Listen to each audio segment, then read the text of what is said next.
Всем привет, с вами Оксана Майкова, я помогаю инвестировать в недвижимость в Испании максимально выгодно и безопасно, и мы продолжаем тему аренды, то есть как организовать удаленное управление апартаментами, которые вы покупаете для аренды, какой персонал набирать. В прошлом видео мы говорили о том, что нужно брать человека, который умеет принимать решения, потому что вас здесь нет, и кто-то за вас должен принимать это решение.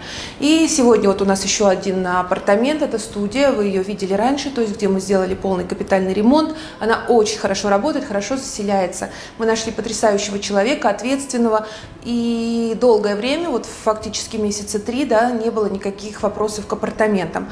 Но вот неожиданно сегодня мы сюда приехали, без, как говорится, без предупреждения.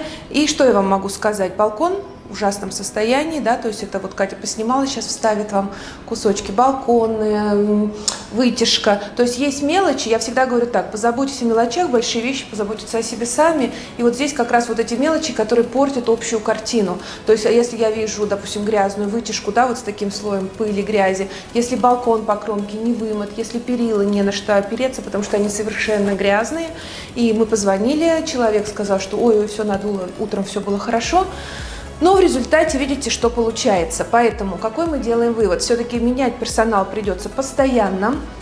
И должен быть один человек, который будет за всем этим персоналом следить. Если у вас, естественно, одна квартира, то, возможно, вы договоритесь с одним человеком, но рецепта здесь конкретного я вам дать не могу, потому что, опять же, человек, который привык к маленькой, но постоянной зарплате, он лишен тех качеств руководителя, которые необходимы для того, чтобы ваши апартаменты хорошо работали.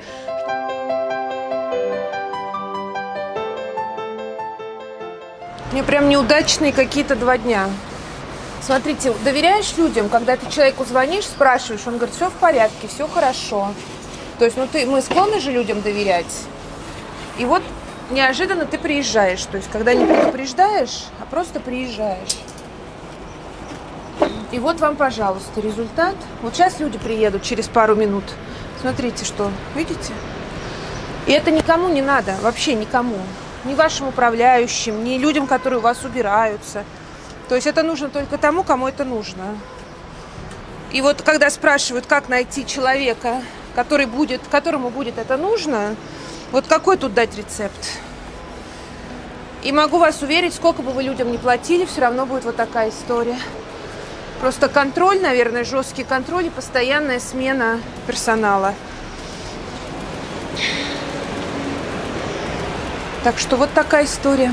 Короче, вот эти разводы, да, то есть это элементарно убирается антикалием, то есть забрызгивается и убирается. То, что касается душевой кабины, она не чистая.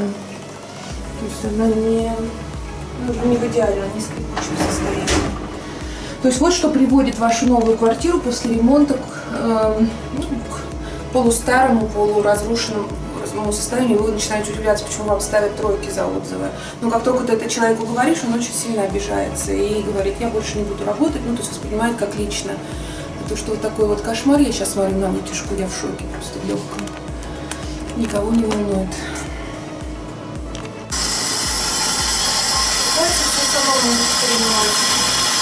Вот так бывает, вы заплатили человеку, потом приедет неожиданно и начинает тряпку в зубы и... Дома мы за уборку платим, как вы нам дома убирали. Но зато мы платим здесь тоже за уборку.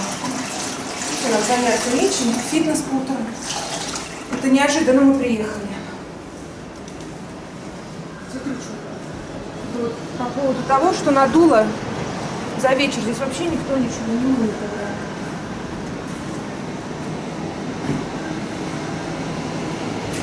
Пятна, разлито.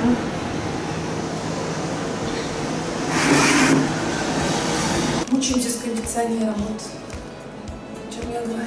То есть непонятно, что нужно менять, может быть, фреон вытек откуда-то.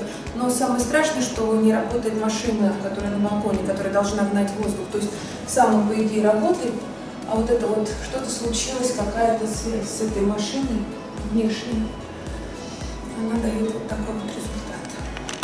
Что касается вот кондиционера, полетел кондиционер, сутки мы потратили на то, чтобы найти ремонтника, потому что в Испании кондиционеры не ремонтируют, их предпочитают поменять, да, то есть зачем работать за 30 евро, когда можно сразу за 400 снять, продать, установить, и он опять у вас через полгода работать не будет, ну, если не повезет, конечно.